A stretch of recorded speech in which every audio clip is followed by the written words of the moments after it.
Welcome back to the Sunday Sweet podcast, where high performers share the exact habits and decisions that move the needle. My guest today grew up around privilege, but also poverty. After studying physics and software engineering, she built a skincare business in just 4 days, and then turned a lifelong struggle with cystic acne into something bigger. She's built her whole brand rooted in empathy, resilience, and curiosity. Ahana, welcome to the Sunday Suite. Thanks for having me, Meg. Super excited to chat with you today. It's so lovely to see you. You are glowing, and I'm honestly beyond excited to talk to you today about your story, because for you, becoming a founder was really finding your purpose, and that's a big thing for me. Like, I'm massive in how do we define our success? So I really want to go right back to the beginning of your story, and I want to ask you, if I was to ask, this is I actually love this question. I haven't asked anyone this yet.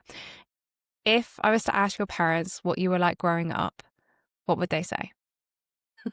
I can tell you straight away, they're exactly the same as I am now. Really? Yeah, it's really funny. There's this ceremony in Indian Hindu culture when a baby or you have a newborn, and you do it with the whole family. You have this tray, and it's got all these different items on it. So I think one is um like a book. You've got some cash. You've got, I don't know, some rice, some food.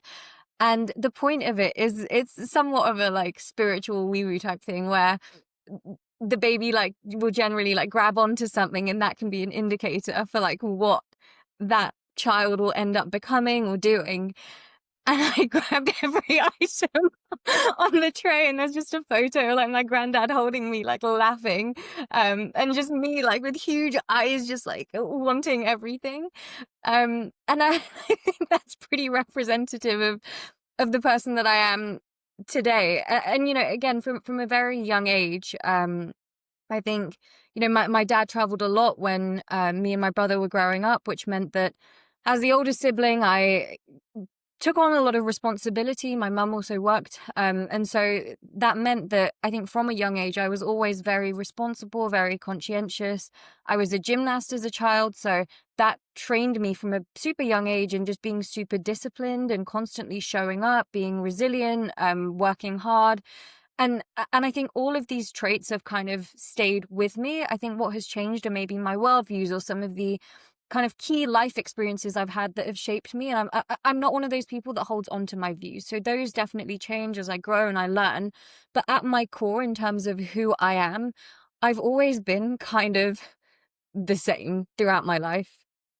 How much has your culture impacted you? I'm curious, because growing up in that environment, a religious environment, then moving to the UK, it's obviously slightly different over here. I actually love that story of you being a child and grabbing everything. I think there's something really beautiful in different cultures and what we learn from that. But I wonder, how much does that still represent your life today?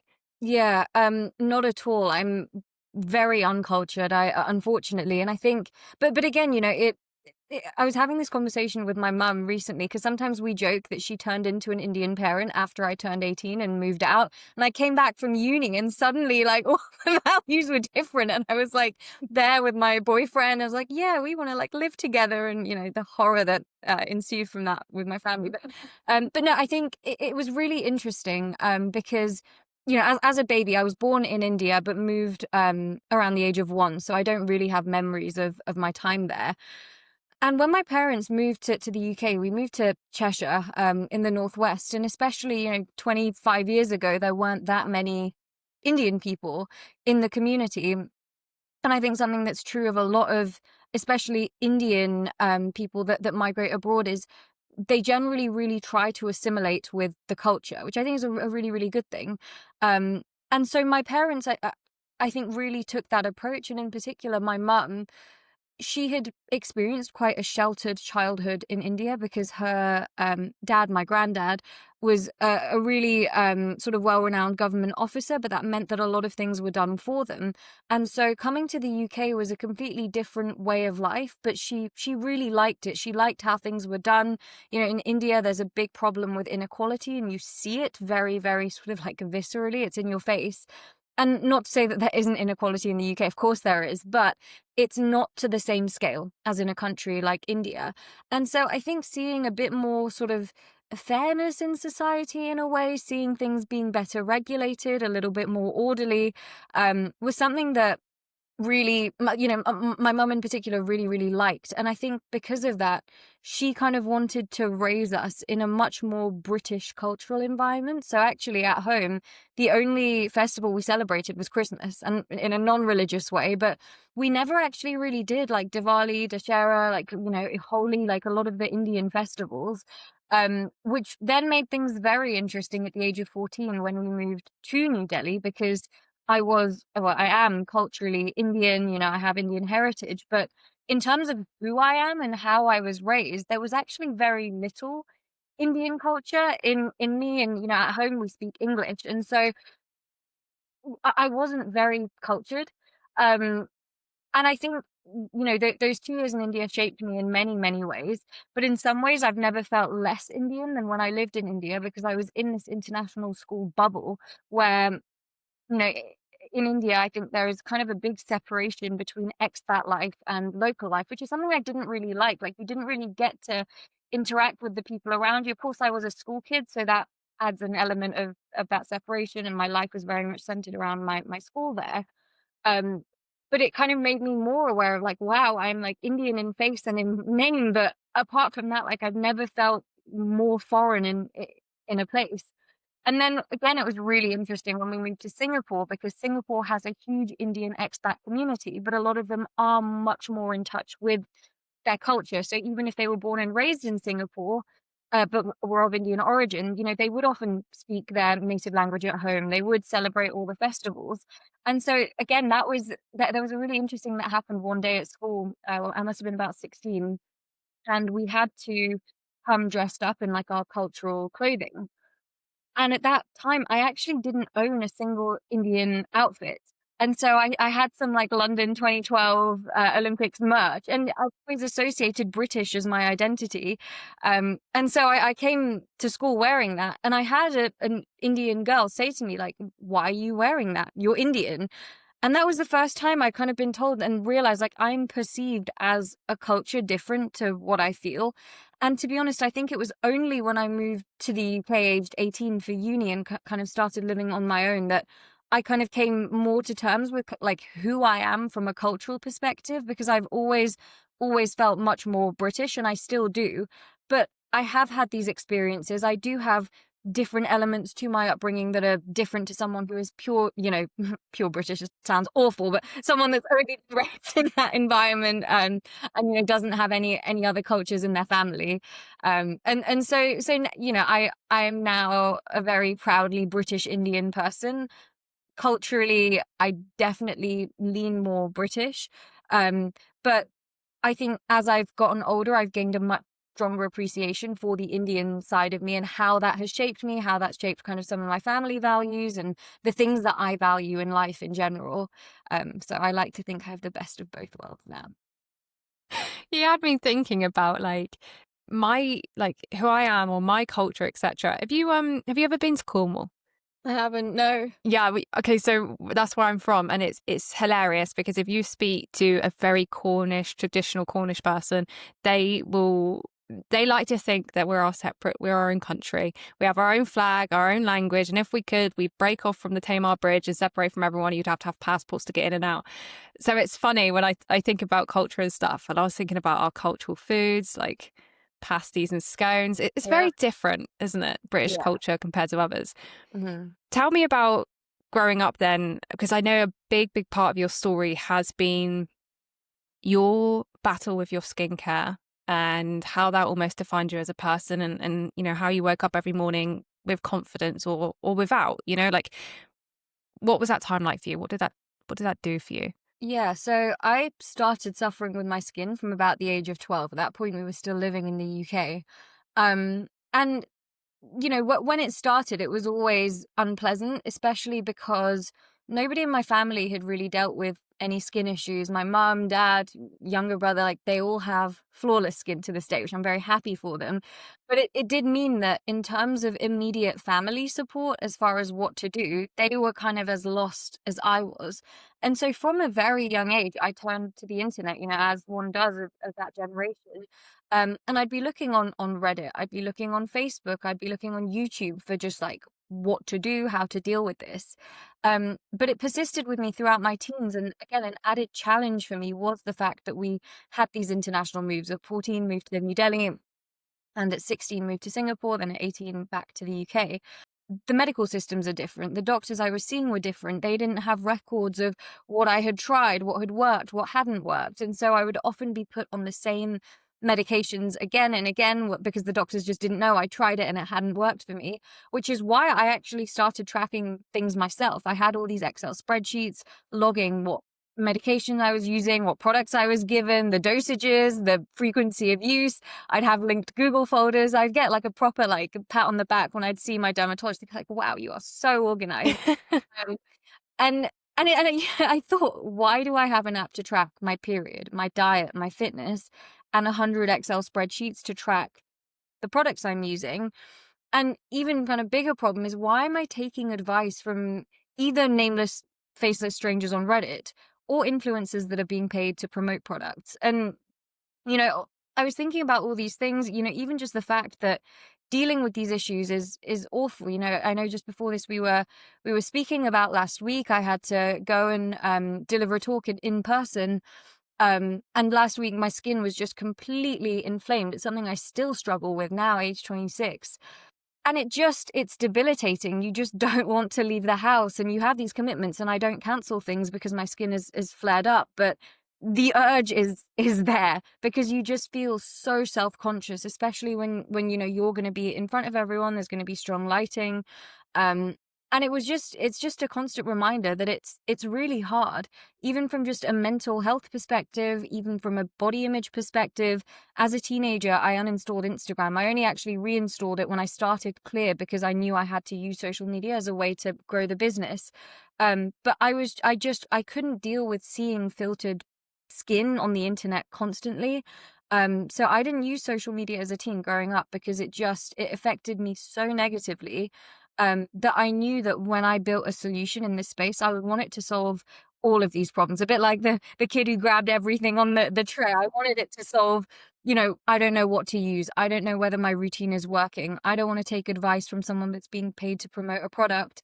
And I want a community of people that are going through what I'm going through and can actually support me. And that's exactly what Clear is. So let's actually talk more about Clear now then, because I think there's so many interesting parts to this journey for you.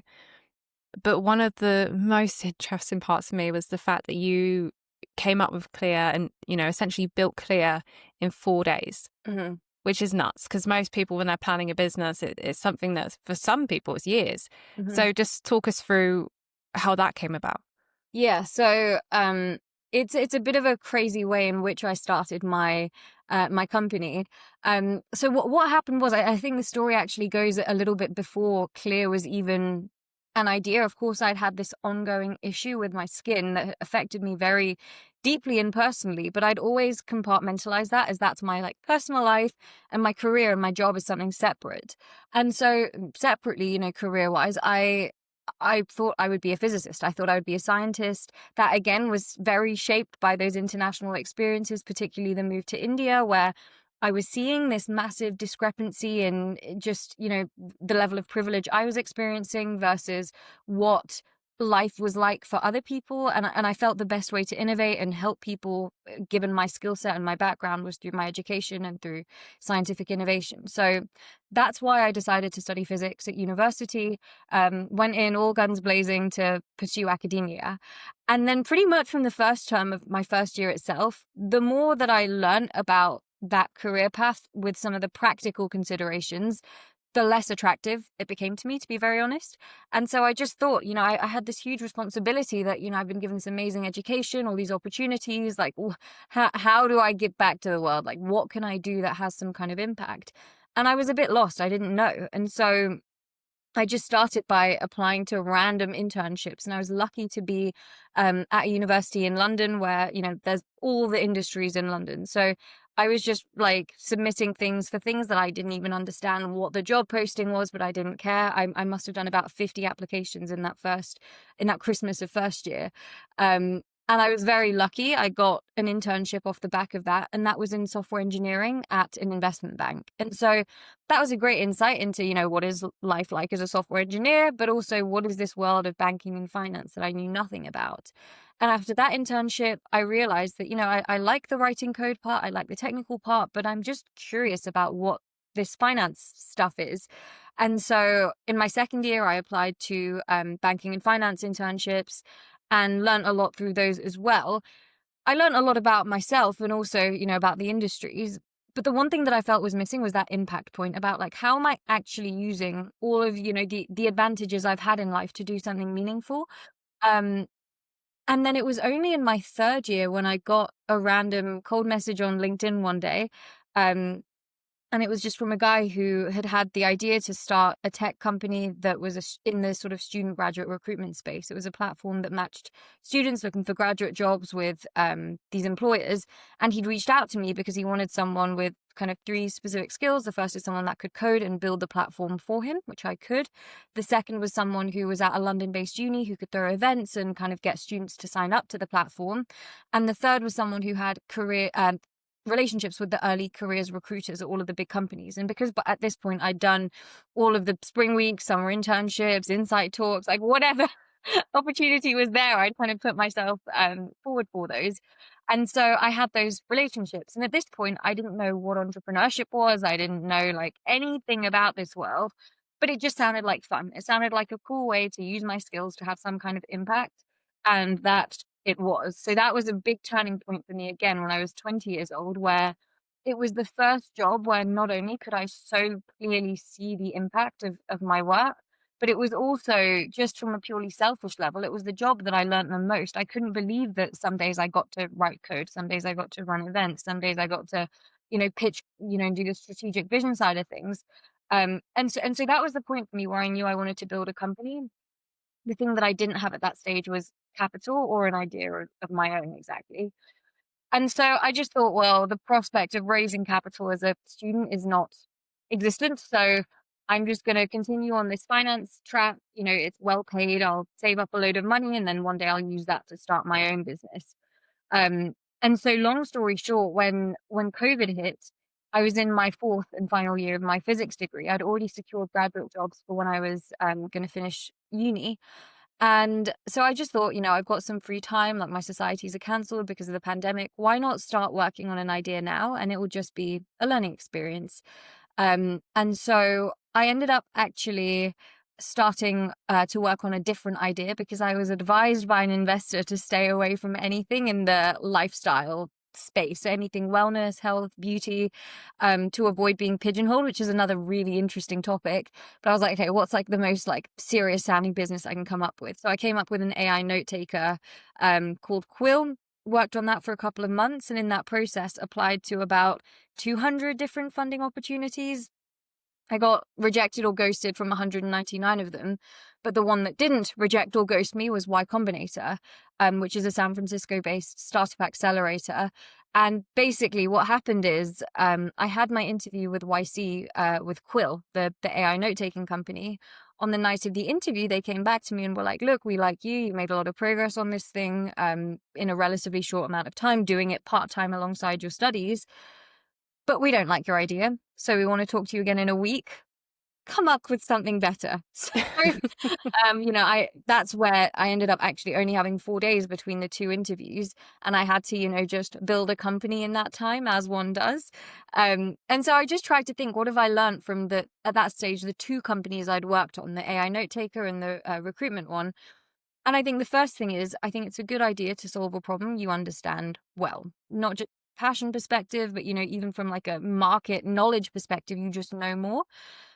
But the second criteria I used is, what is a solution I can build better than anybody else?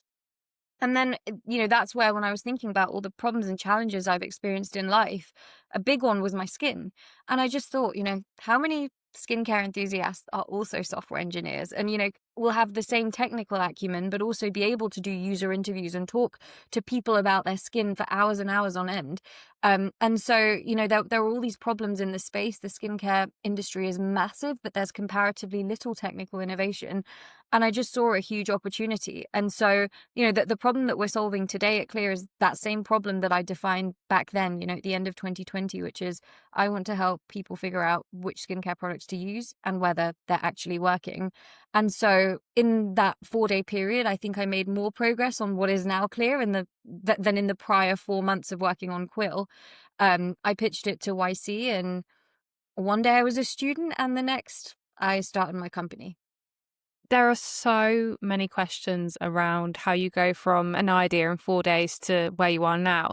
One of the big things we did talk about was you having to choose in that moment very quickly. I know this has been something that has been throughout your life anyway, but like you said, you compartmentalized that problem. Mhm. It was nothing to do with your day-to-day or your work. So when you took that personal problem, was given an offer, and then from that moment had to decide, do I take the leap on this or do I continue with my education? I'm in my final year. I've come this far.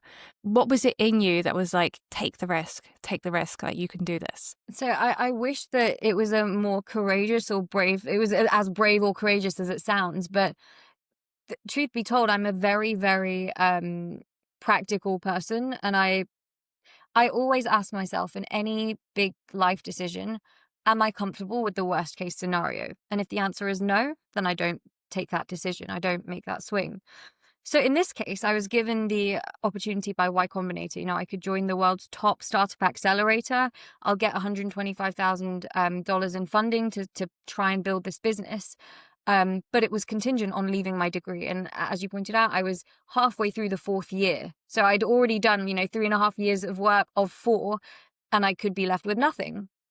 And so in that, with those circumstances, the honest answer was no, I was not comfortable, because the worst case scenario then is I try building the company, it fails, as many companies do, and then I'm left jobless and without a degree. To put it very crudely, who's going to pay rent, right? Like I knew I had to be financially independent when I finished uni. I knew that I could because I already had these graduate job offers. And so that was a worst case scenario that I wasn't prepared for, that I wasn't comfortable with. So then I asked myself, is there anything within my power that I can do to change these circumstances? And I wanted to build the company then and there. I never felt that it wasn't me who wasn't ready, or like the timing wasn't right. I felt that I'm ready to go. I'm ready to build this. It's just the risk is too high in this current, with these current circumstances. So what I ended up doing is, the first things I spoke to my university, and I had got so lucky that in my 3rd year I had done an optional BSc dissertation, which meant that just by chance I had actually fulfilled the BSc criteria. So I could drop out of my 4th year, but still graduate with a bachelor's rather than a master's, which normally doesn't happen, but by chance could, which meant that at least I would get some qualification out of, the 3.5 years I'd invested into my degree. But the second thing was still, what about the job? And of course, like, I don't, it's not planning for failure. But again, I think there's a lot of privilege often involved in startups, where if someone has like a soft landing, it makes it easier. And I didn't have that. I knew I had to have some income to build a company and like live my life. So what I ended up doing is, because I had these 2 competing graduate job offers, I was a little bit naughty and I told them both some nice stories, and I ended up getting deferrals for 2 years from both of them. And what that then changed my circumstances to was, I now will get a bachelor's degree, which is all I need for these kind of graduate jobs anyway. I can have 2 years to try and build the company. And if in 2 years it doesn't work out, I actually go back to my career plan A, which was I take a banking graduate job, I work for a few years, I save up, and I start later in my career. And so then I asked myself the same question. I was like, okay, now with these deferrals and with a bachelor's, am I comfortable to make this decision? And in my mind, it's a no-brainer, right? Like, hedged my risks from every angle, which is why I say it wasn't as like brave or courageous as it might sound on the outset, but it was actually very measured and planned. And of course, those opportunities weren't handed for me. I had to negotiate. I had to come up with a plan very quickly and just try my luck, speak to people, and try and make things go my way. But that's what enabled me to make this decision. And if I didn't have that It's really hard to say what would have happened had I not had those deferrals, or could if I didn't have the security of my degree. Of course, part me now 5 years later says like would be like, of course, like take the swing, like you can do it. Like company's still here, we're doing well, but my decision making framework has always been the same of like this worst case scenario planning. And so like it's a really, really tough thing to reflect on if I hadn't organized things that way. I don't know if it would have been the right decision to have taken such a big risk at that point. So I never advocate for everyone to like just, leave your degree, like quit your job and jump into things, because 95% of companies do fail. I think that's an irresponsible message to preach. But if you can get yourself in a position where even with failure, you can come out on top, which in my case, I knew I could, because no matter what, I would learn from the company building experience and I would still have the security of a job afterwards. In my mind, there was almost no risk. It was the perfect scenario to be in. Talk to me about pigeonholing yourself then, because obviously someone mentioned that to you and you said it was an interesting topic. So I just wanted to dive deeper into that with you. Yeah, so that was, I think that links to a broader topic of something I never really thought about, maybe had the privilege of not having to think about before starting a company, which is, what does it mean to be a woman? And I think that when you're in a primarily academic setting, going through school and university, of course, there's some imbalances. My physics degree was about 80-20, so there were very few women, but you weren't treated differently per se. A lecturer would never single you out in a lecture theatre and be like, oh, you're a woman, so do you understand the lecture? That doesn't happen in an academic context.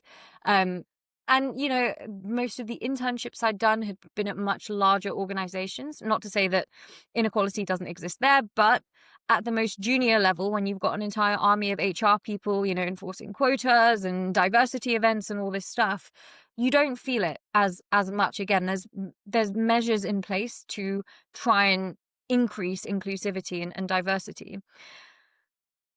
When I started building my company, it was the first time where I realized I was being perceived differently because of who I am. And specifically that pertained to raising capital. I'd always felt that I'm the best person to build Clear. I still do. I still think that I am. What I said about being a software engineer and a skincare enthusiast, all my personal experiences combined with my technical background and business acumen, I think that I'm the right person to build this business. But the one thing that I can't control is external perception. And what I mean by this is, the first time that I started pitching investors, I would be asked questions like, oh no, so like who built your app? And I'm like, I built my app. They're like, no, but who wrote the code for your app? And I'm like, I wrote the code for my app. They're like, no, but like, did you use a dev shop? I was like, no. Like, do you want to see the Git commits? Like, what evidence do you need? I have prior software engineering internship. I have a physics degree from like a top 10 university in the world. Like, I am a technical founder. I don't like, why is it so hard for you to believe that? And like the thing that's frustrating for me is my now CTO, he has the exact same technical credentials as me, to the point that he went to the same degree, he did the same degree from the same university, also physics from Imperial. He's a white man. No one has once questioned, can he code?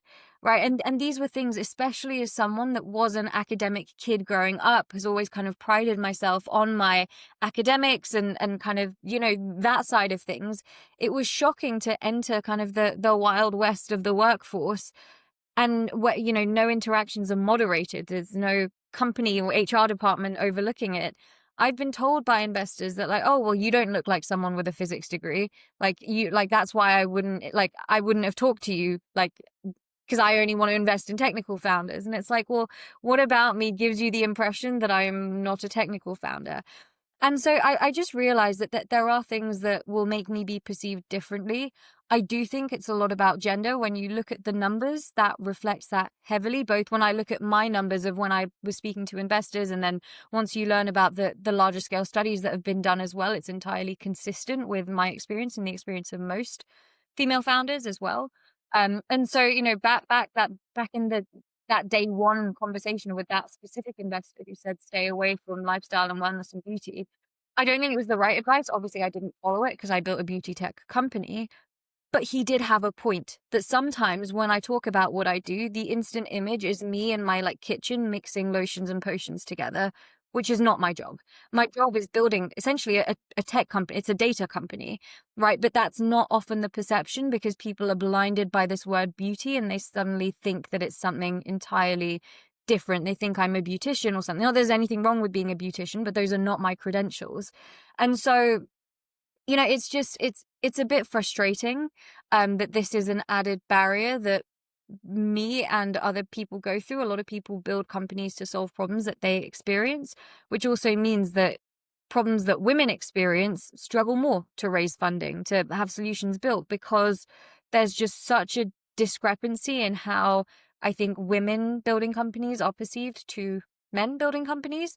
That it's just not fair. It's really not fair, and that was not something that I fully appreciated before I embarked on this journey. I wouldn't do anything differently. I would still say that the only thing we can do is persevere and keep building.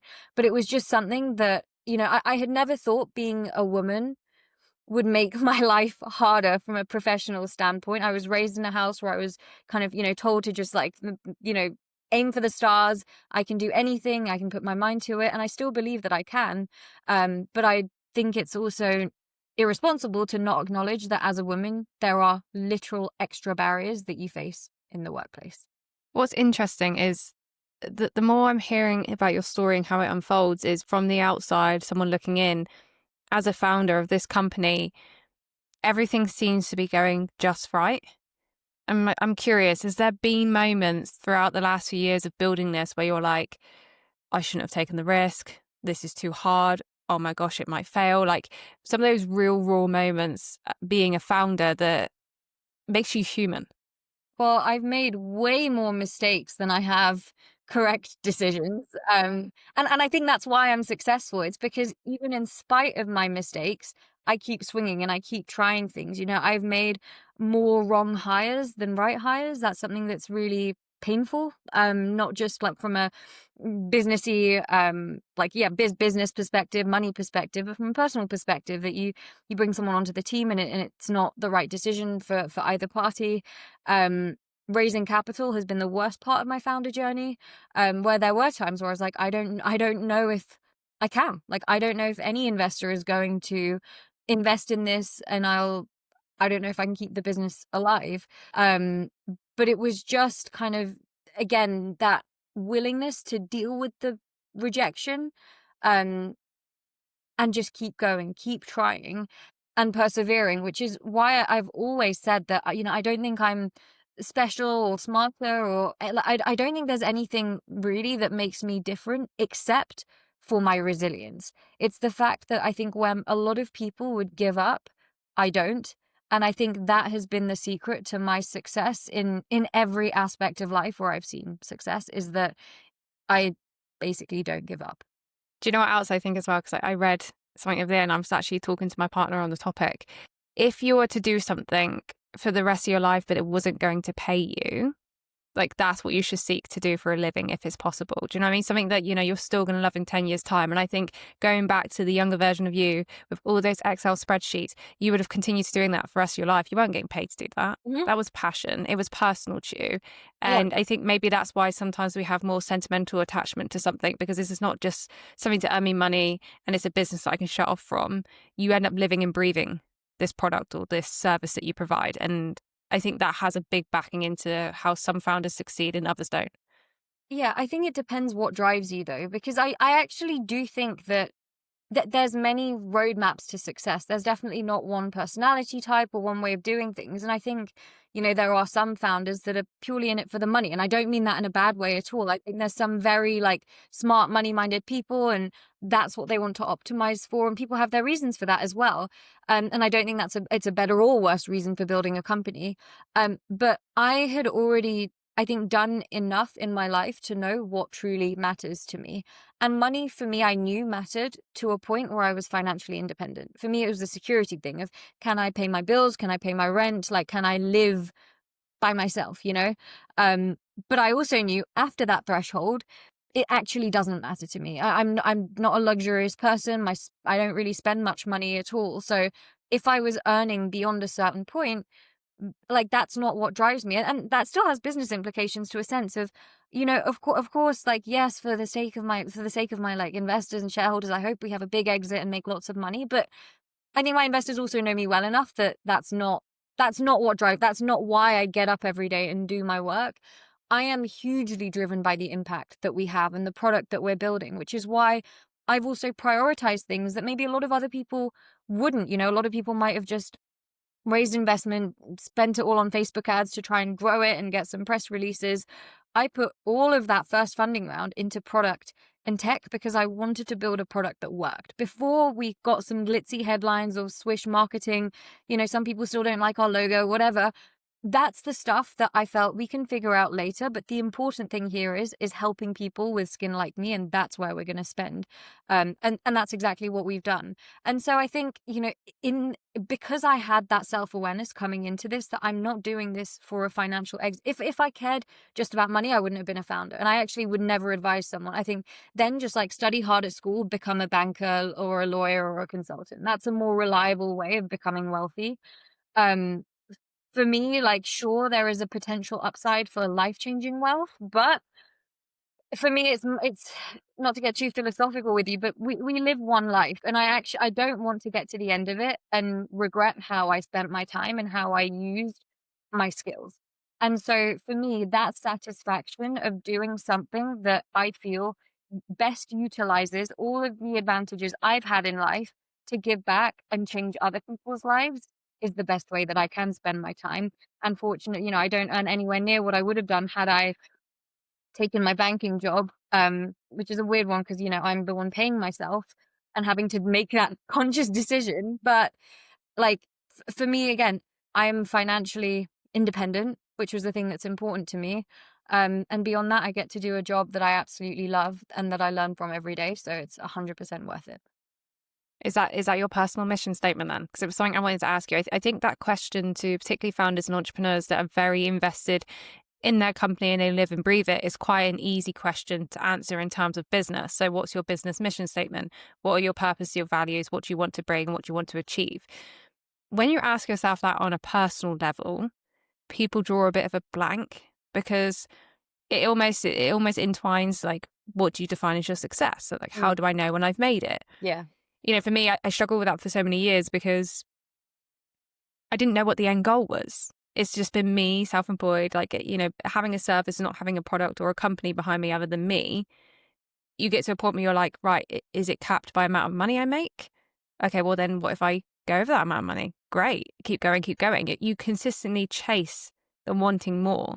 So I think setting out a challenge to write down your personal mission statement today and to know what that means today, to be able to look back on 5 years and see, have you completed it? Have you grown? And be able to almost check that box, because otherwise we sit in this period of always longing for more and never having enough. Mm-hmm. Absolutely. Right at the start, when I said I am the same person, but my views on things have changed. For me, a big one is success. And that's changed because of the company building.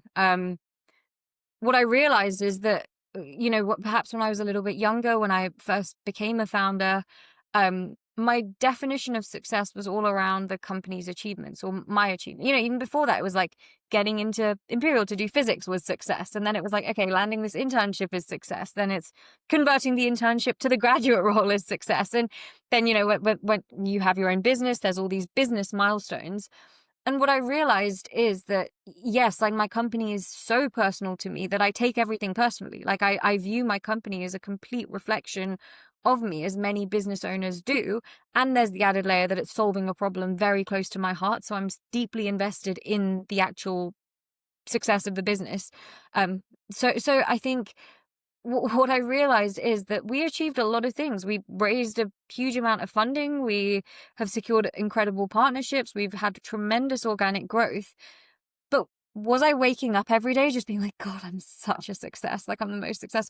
Obviously not, right? So like, it made me question, like, if I'm not feeling like I'm such a great success, like what is it that's going to bring me that satisfaction? Because every time we had a big milestone, I think, and this is something I have to work on, but I've never celebrated. A lot of people, when they close a funding round or make a big hire, there's like a big thing about it. But I just remember, like, when I closed my funding round, I was just like, okay, now I have to like find the best way to deploy this capital and grow the business and blah, blah, blah.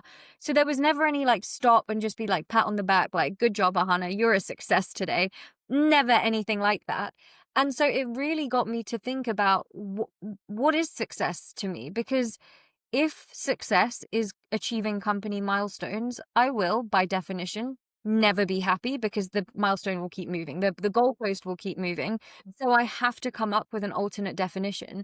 And so for me, it's very, very values based. And I realized this about maybe like 2-ish years ago, that for me, my definition of success is living true to my 3 kind of core values. The first is my closest relationships and my family. So that means on a day-to-day basis, have I made time for the people that I love? Have I called my mum? Have I, had a nice dinner with my partner? Whatever it is, have I asked about their day? That's number 1 to me. The second is my health, and that for a long time was not the case. I would say I've never actually sacrificed my personal relationships, even the most busy, stressful of work times. I've always made time for my family.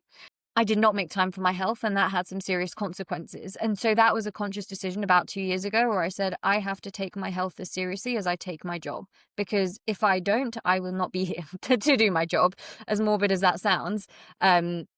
And so I schedule my workouts, my meals, my sleep. All of this is in my calendar as appointments because I take it so seriously. Um, and then the third is my company still. So it's not to say that I don't care about my work or it's like the last priority. My work is one of the most important things to me. It's above my hobbies. I hate to say it's above my friends. It's above my social life. It's above a lot of things. Um, and that's, the impact. Have I had a good day at work today? Have I achieved something that I set out to achieve? But it now means that my entire self-worth is not dependent on like a big company milestone, and that I can have some separation of just knowing that, I've called my mum, I got a good workout in, and I showed up and I gave my work my best that day. To me is now my definition of success, just living true to these values on a day-by-day basis. And that's why I think I'm a pretty happy person now, whether there's a big company announcement or not. I actually enjoy the process, as cliche and cringy as that sounds. I actually love that you've set out these 3 values, because I do think it's a really hard, like I said, again and again, it's a hard question to answer. And I love that you refer to it being like these goalposts, because they do consistently move. The minute you achieve something, you're on to the next level. And that is just how we are as entrepreneurs, founders. You're very driven in that sense. It's just part of your mentality. You'll get up and go. I wonder because I'm curious about this. Clear started as a free app, and I know we're talking about how money doesn't matter as such, but in order to grow a business and to pay your team and to keep this going, the product needs to be earning money. Like, we Yeah. know that. Mhm. So how do you then turn a free app into something that sustains itself and brings income in? Yeah. I think, the way I view it, it's about value generation, which is why the app was free for so long. While there was a question mark in my head about like, is this app actually any good? Is it helping people? I'm not going to charge for it because this is part of the testing and learning. Um, we launched our premium tier almost 4 years in, which is a lot later than most apps. Most apps actually launch like day 1. It's a freemium model, which is just something that, like, again, I can totally see why other companies would do it. And I've always said we have the luxury of being venture funded, which meant that we didn't have to make money from day 1. And I wanted to use that advantage in the product development process because I could.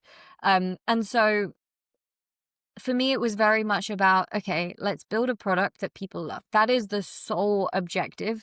And until we achieve that, nothing else matters. How much, like, everything else is a means to an end. Raising funding is not a goal. It's how much funding do we need to build a product that people love? How much distribution and marketing do we need to build a product that people love? Which is why we invested no money in it. It was about, okay, are we getting enough organic users to learn and iterate and do user interviews? But beyond that, yes, there's no sexy, we have like a bazillion users downloading the app, but that's not what I cared about at that initial stage. So to be a bit more specific, the way that we quantize do people love the app is our retention metrics. So I set out some fairly aggressive retention targets. And I basically said, until these are achieved, we do not invest in anything else. The good news is that we achieved them because we just focused on product for a very, very long time. And of course, there'll always be product improvements and changes, but it also gave us great insight into what are the must-have features of this app and what are the nice-to-haves that really add a lot of value to the enthusiasts' lives that maybe not everyone needs, but are things that that consumers are willing to pay for, essentially. And so we're now at the stage where we do want to start investing in growth and in marketing. It's all been free thus far. And so then, it's a very simple business problem of this whole LTV to CAC ratio. Like, what is your user worth to you?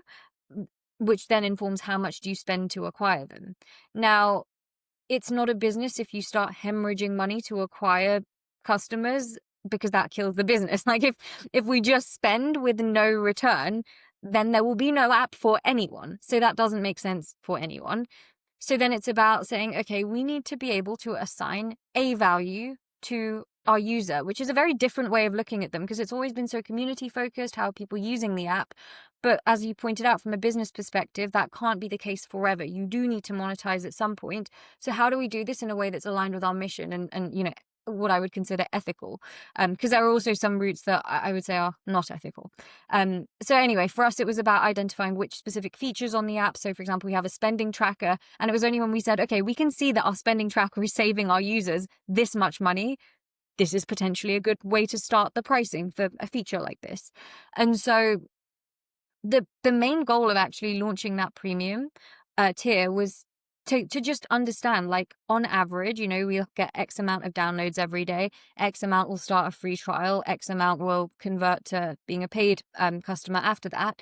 It gives us a starting point for the numbers of that LTV value, which then means that we can start to think about how much does it make sense to spend. If our lifetime value of a customer is $100, then we know that the unit economics make sense to spend as much as $50 per user. But without that LTV number, there is no way to assign a marketing budget. Otherwise, you are just hemorrhaging money and kind of crossing your fingers that money will come from somewhere, which is not the way I like to run a business. Because I never assume that money is just going to come or fundraising will be easy. And so that was really the main driver, that it made sense from a business perspective. Now we want to grow. We've kind of got the product foundations good. And in order to grow, we need to know how much to spend. And we can't know how much to spend if we don't know what our LTV is. Learning so much from you. And you have over 50,000 users now, don't you? We do, yes. Yeah, amazing. I want to ask you a deeply personal question, because I know when you were growing up and you saw yourself as someone that was privileged versus someone that was living in poverty, and you said, you could see both sides of those coins almost every day. It was around you. It certainly consumed you quite a lot, and I know it was really a big driver into the rest of your life. Do you ever feel slightly guilty now that you are someone's definition of success and there's still people out there struggling? Do some of those childhood memories come back to you and you're like, why me? The way I look at it is, I think that with the tools I had available to me and with the opportunities I had, what I do know is I have given it my absolute best effort to give back how I can. And so, if I'd have felt like I'd got things easy, then maybe I would have felt guilty. But I think because I know how bloody hard every step of the journey has been, yes, I have privileges. I also don't have certain privileges. But I feel that with what I had, which is a supportive family and a great education, I did the absolute best that I could do. But it's also an interesting question just about like role models in general, because I do hear from people that like, oh, it's really inspiring to hear your story, and that makes me so happy, especially when I hear it from young women that are maybe like teetering on the idea of starting a business. Like, I would love to see more women start companies in particular, and that's one thing where, like, even sometimes I was like, even if Clear crashes or burns, I probably shouldn't say this for the sake of my investors, but just knowing that like I could have a hand to play in someone else taking that leap and starting is a hugely rewarding feeling, which is why I like to talk about my work. But it, I don't really ever like this notion of having role models in isolation. I think it's great to be inspired by people and have traits from individuals that you admire or things that you admire in other people. That's normal and an amazing thing. But I've never idolized one person, and it was pretty bad on a podcast I did last week, actually. I was asked like who my 3 role models are, and I had to like have a bit of a debate and be like, I just don't like this idea of role models, because you have to contextualize success. Like, you can't just look at somebody's end result And then it's a question of how much time have you invested to know this person's story, to understand why they have achieved what they have? Because there are many people when on the outside you look at what they've achieved and yeah, like as you maybe I'm someone's definition of success. I want to get to YC. I want to build a company with 50,000 users. And but you don't know what you might not know I have a technical degree. You might, I didn't have caring responsibilities when I was growing up. I could study really hard at school. I had a very academic oriented environment. There were so many things that made it such that I could be the way I am. Things as seemingly trivial as like as a kid, if my parents had friends over at dinner parties, I would speak to the adults. That gave me the confidence to talk to grown-ups from a young age, which probably helped me when I was pitching 50-year-olds at the age of 21. That there are all these really seemingly insignificant things that have a huge role in who you are and how you are as a person, which is why I think like it's I feel deeply grateful if people are inspired by parts of my story, but I would hope that no one would ever compare directly, because you were not raised by my parents, and even if you were, like my brother should not compare directly. We are different people, we experienced life differently, and I just think it's so important to contextualize anything, people's stories, people's successes, all of this, that it never blindly makes sense to just like follow one person.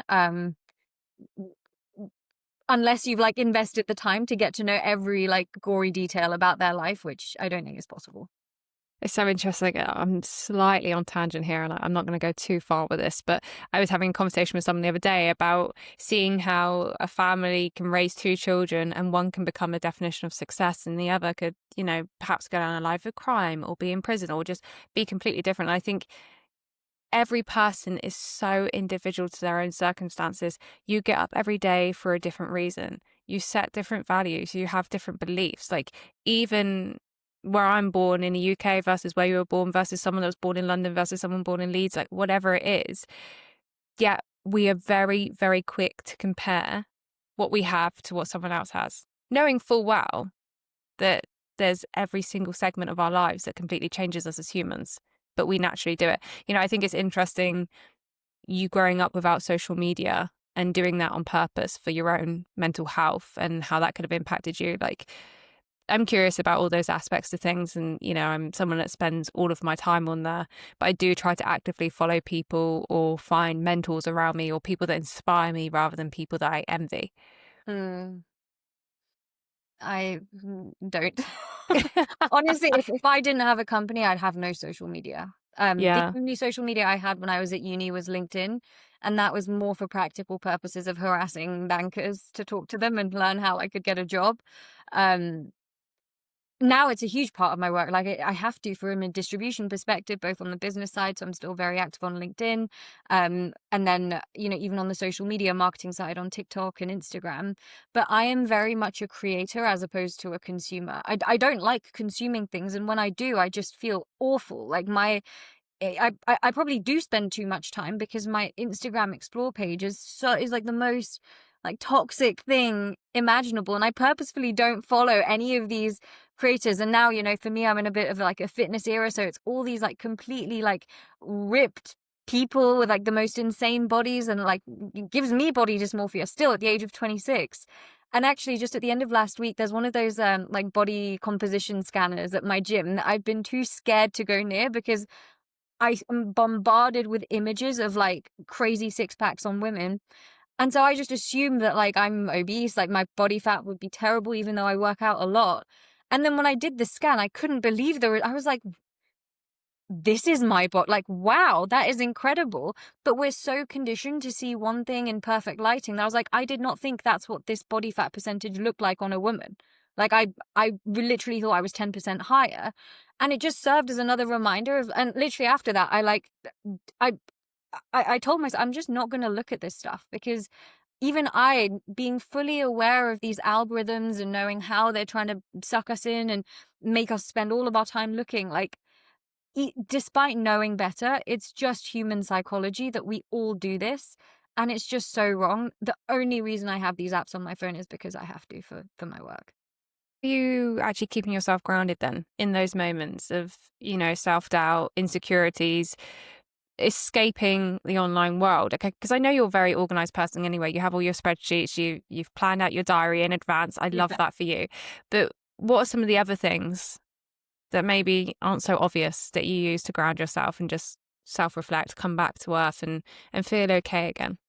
I think it's that first value. It's time with my loved ones that keeps me extremely just grounded in a way. Like I love that I'm surrounded by people, you know, my mom, dad, brother, partner. Like none of them are my yes men, so I'm constantly challenged. Not to say every day is a battle. I'm very very close with all of them, but it's that I am not treated any differently. I'm challenged, but I'm also given the space to make mistakes and just be completely who I am. And I think the fact that the majority of my social interactions are with such a small circle of people that know me so insanely well helps tremendously, which is why, again, in the busiest of times, I will prioritize them. You know, if I have a work commitment on, you know, my mum's birthday, I will pick my mum's birthday over that 100%, because there are times when, you know, and again, it's about what's important to you. And for me,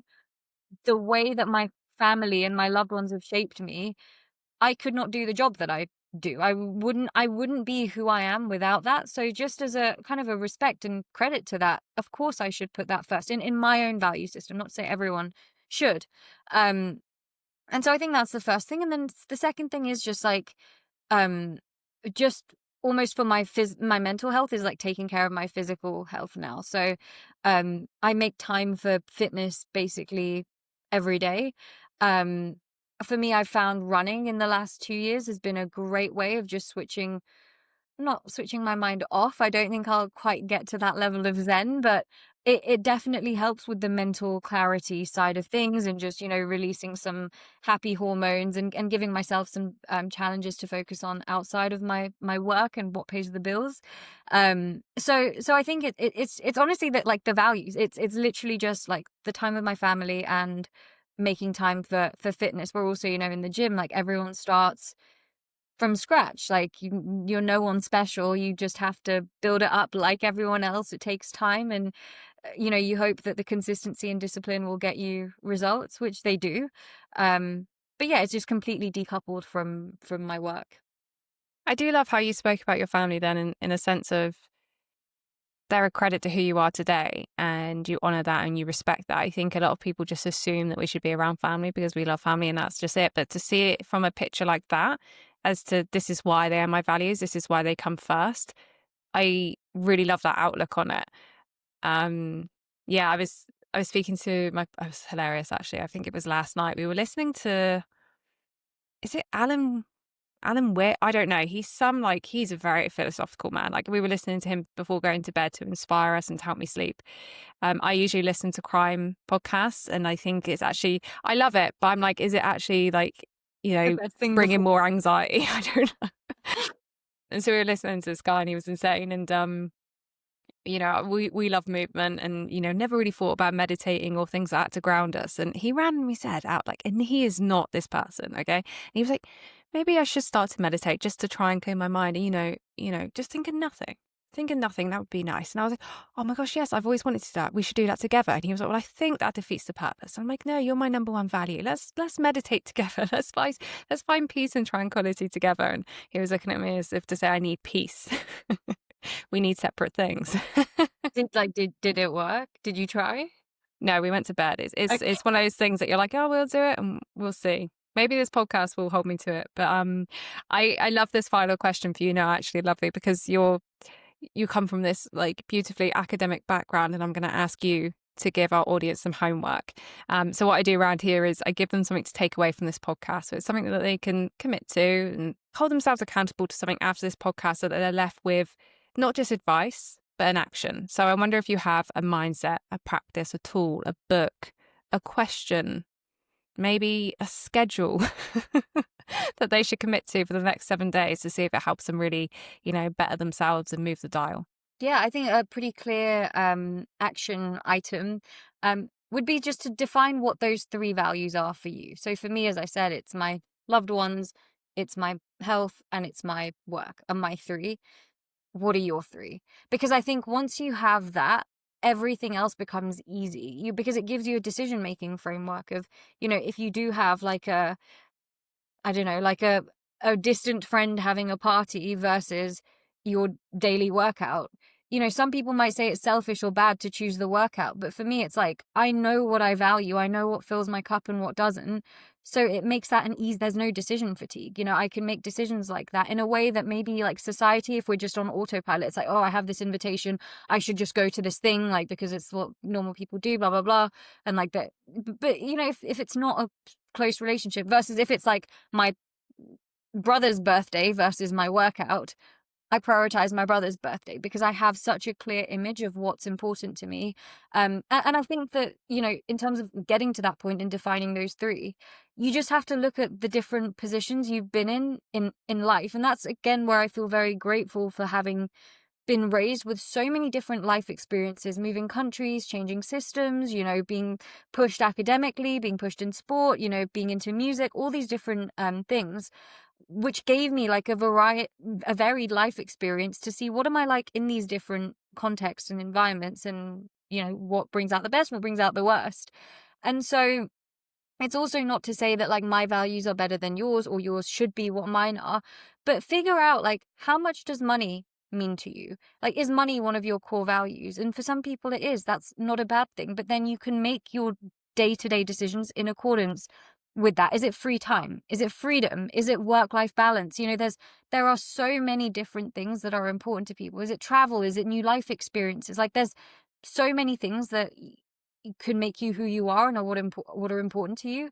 But if you don't know, then it's really hard to make these sorts of personal or professional decisions.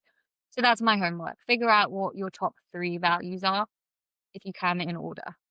I I anything to remove decision fatigue, I will take it. And what I really like about your action for people is that it's something that they are going to set as homework for the next 7 days, but it's something that will last a lifetime or for a season or through the next long period of what they're going through. You know what I mean? It's not something that's going to disappear after 7 days. It's going to set them up.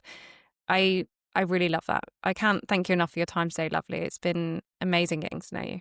And you, I really enjoyed our conversation. It's a lovely intermission to all the code that's being written today. So I appreciate you giving me the space to just chat for a little bit today. Thank you.